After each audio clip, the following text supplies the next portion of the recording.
আসসালামু আলাইকুম ভিউয়ার্স, আপনি কি জানেন কিয়ামতের শেষ 10টি আলামত কি কি হবে? যদি না জানেন তাহলে আজকের ভিডিওতে আমরা আপনাদেরকে দেখাতে চলেছি কিয়ামতের সর্বশেষ 10টি আলামত কি হবে। তো বন্ধুরা, দেরি না করে আবু তোহা আদনান হুজুরের কাছ থেকে শুনে আসি।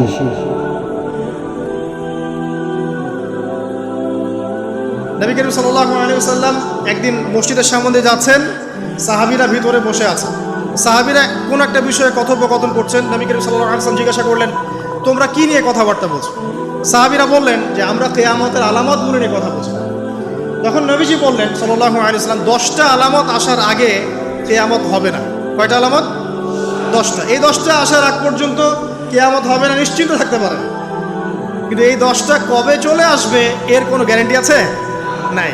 তার প্রথমটা হচ্ছে দাজ্জাল, মাসিহুদ দাজ্জাল মানুষের রূপে বের হবে। 2, ঈসা ইবনে মারইয়ামের আগমন। নবী ঈসা আলাইহিস সালাম আসবেন এবং তার হাতে দাজ্জাল নিহত হবে। কোথায় নিহত হবে সেটাও বলে দেওয়া আছে, প্যালেস্টাইনের বাবেলুদ নামক জায়গায়, যে জায়গাটা অলরেডি প্রস্তুত। 3 নাম্বার হচ্ছে দাব্বাতুল আরদ, জমিন থেকে একটা অদ্ভুত প্রাণী বের হবে যে মানুষের সাথে কথাবার্তা বলবে। এটা হাদিসে আছে, কিন্তু তা আমরা এখন নিঃসন্দেহে 90% মানুষ বিশ্বাস করবে না। এবং যারা একটু বেশি চেতনাধারী তারা বলবে যে মোল্লা মুন্সিদের কথা শোনো, প্রাণী বলে আবার কথা বলবে। কিন্তু হ্যাঁ, এই কথাটাই যদি নাসা বলে যে হ্যাঁ একটা প্রাণী আছে পৃথিবীর গভীরে, সে অচিরেই বের হবে এবং কথা বলবে, দেখবেন সবাই বিশ্বাস করছে। দেখেন চিন্তাগত শিরকটা দেখেন। যখন আমরা ওইসব মিডিয়া থেকে কোনো কথা আসে আমরা নিশ্চিন্তে নির্দ্বিধায় বিশ্বাস করি। আল্লাহ পাক হাদিসে বলছেন, নবী হাদিসে বলছেন দাব্বাতুল আরদ বের হবে, মানুষের সাথে কথাবার্তা বলবে। মানুষ বিশ্বাস করতে চায় না। আর কি? ধোঁয়া। এই ধোঁয়ায় আকাশ ছেয়ে যাবে, ধোঁয়া দিয়ে আকাশ ছেয়ে যাবে। এবং এত বড় ধোঁয়া বিশ্ববাসী কখনো দেখে নাই। 5 হচ্ছে ইয়াজুজ আর মাজুজ। এই প্রকৃতি বের হবে, এরা কিন্তু আদম সন্তান এবং তারা পৃথিবীর পানি খেয়ে শেষ করে ফেলে দিবে, মহাসাগরের পানি খেয়ে শেষ করে ফেলে দিবে। তারপর এই যে 6, 7, 8 এই 3টা হচ্ছে 3টা বড় বড় ভূমিকম্প, যেটা বলতে গিয়ে মেজে আসবে। এই 3টা ভূমিকম্প এখনো আসা বাকি আছে। নবীজি বলেছেন একটা পৃথিবীর পূর্ব দিকে হবে। পূর্ব দিক কোন দিক? এই যে Indonesia, Malaysia, Bangladesh, Pakistan, Myanmar, আপনার শ্রীলঙ্কা, এই পুরো কন্টিনেন্ট পূর্ব দিক, পৃথিবীর পূর্ব দিক। কোন কান্ট্রি এটা তো বলা হয় নাই, পূর্ব দিক বলা হয়েছে। এবং এখানে ভূমিকম্প বলা হচ্ছে না, বলা হচ্ছে ভূমি ধসে যাবে, মানে পুরো ভূমিটা নিচে চলে যাবে। তারা হয়তো বিজ্ঞান দিয়ে ব্যাখ্যা করছেন, কিন্তু হাদিসে কিন্তু এটা বলা আছে। আরেকটা হচ্ছে পৃথিবীর পশ্চিম দিকে। আর পশ্চিম দিকে কেন হবে জানেন? সমকামিতার কারণে, সুদের কারণে, জেনার কারণে, পর্নোগ্রাফির কারণে এবং সারা বিশ্বকে তারা যে জুলুমটা করছে, এই জুলুমের প্রতিফল হিসেবে আল্লাহ পাক ধসিয়ে দিবে। এর কোনো অস্তিত্বই থাকবে না। এখন মনে হচ্ছে না যে পুরো সারা ওয়ার্ল্ডকে রুল করছে, অস্তিত্বই থাকবে, ভূমিধস। আরেকটা হচ্ছে পৃথিবীর মাঝখানে কারা আছে বলেন?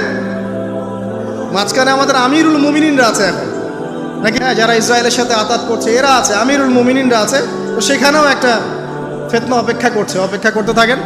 তো এই কথাটা বলতে গিয়ে আমি এখানে এসেছি। পৃথিবীতে কিন্তু এখনও 3টা বড় বড় ভূমিকম্প বাকি আছে। আর সর্বশেষ আলামত হচ্ছে ইয়েমেন থেকে একটা আগুন বের হবে, বিশাল আগুন।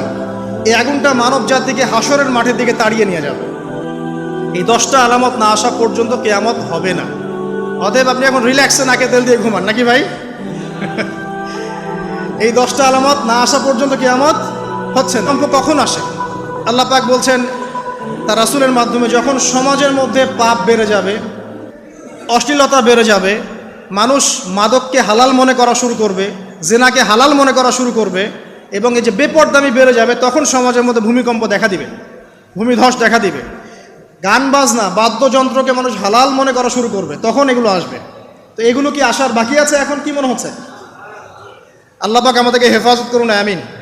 একটা হাদিস বলি খালি। জাইনাব বিনতে জাহাশ রাদিয়াল্লাহু আনহা তিনি বলছেন, ইয়া রাসূলুল্লাহ সাল্লাল্লাহু আলাইহি ওয়াসাল্লাম, আনুহলিকু ওয়া ফিনা সালিহুন, আমাদের মধ্যে সৎ লোক থাকা অবস্থাতেও কি আমরা ধ্বংস হয়ে যাব? আমাদের মধ্যে সৎ যে অনেক ব্যক্তি আছে তারা থাকলেও কি আমরা ধ্বংস হয়ে যাব? নবীজি বলছেন, নাআম, হ্যাঁ তোমরা ধ্বংস হবে। ইযা কাসরাতিল খাবাস, যখন নোংরামি, অশ্লীলতা, বেহায়াপনা বাড়তে থাকবে, আলেম জালেম সব ধ্বংস হয়ে যাবে। তা আমরা আমাদের স্বার্থেই কথাগুলো বলবো, কারণ আমরা যদি এগুলোকে প্রতিহত করতে না পারি তাহলে আমাদের বাড়িতেও এই ফিতনা ঢুকে আসবে। আসবে না? আসবে। দেখে নিয়েন, আল্লাহ পাক বোঝার তৌফিক এনায়েত করুন, আমিন। তো কওমে লূতকে আল্লাহ পাক কি করেছেন? সুন্দর বালকের রূপে এই জিবরাইল আর মিকাইল আলাইহিস সালামকে পাঠিয়েছেন। এখন লূতের লোকরা বলছে যে তোমার ঘরে যে মেহমান দুজন এসেছে ওদেরকে আমাদেরকে দাও। নাউজুবিল্লাহ। বুঝতে পারেন নাই? তোমার ঘরে যে দুজন মেহমান এসেছে ওই দুজন মেহমানকে নিতে এসেছে। লূত আলাইহিস সালাম বলছেন যে আমার হাউলাই বানাতিন কুনতুম ফাইলিন, তোমাদের যদি বিয়ে করার ইচ্ছা থাকে, আমার মেয়েরা আছে তাদেরকে বিয়ে করা প্রয়োজনে। একজন নবী তার মেয়েকে বিয়ে দিতে যাচ্ছেন, তাও তোমরা এই পথে যেও না। তখন এই কওমে লূতের লোকরা বলছে তুমি খুব ভালো করে জানো হে লূত আমরা কি জন্য এসেছি। তখন তিনি বলছেন আলাইসা মিনকুম রাজুলুন রশিদ, তোমাদের মধ্যে কি একজনও ভালো মানুষ নাই? এরপরে আল্লাহর আযাব আসলো। লূত আলাইহিস সালাম এবং তার স্ত্রী চলে যাচ্ছেন। তার স্ত্রী কিন্তু আবার ঈমানদার ছিলেন না, সে পিছনে ফিরে বারবার দেখছে। নূহ আলাইহিস সালামের স্ত্রী যেমন ঈমানদার ছিলেন না, লূত আলাইহিস সালামের স্ত্রীও তেমনি ঈমানদার ছিলেন না। নবীর স্ত্রী হওয়া সত্ত্বেও তারা কিন্তু জাহান্নামে যাবে। নাউজুবিল্লাহ। ভিডিওটি কেমন লাগলো তা অবশ্যই জানাবেন এবং চ্যানেলটি সাবস্ক্রাইব করে আমাদের পাশেই থাকবেন।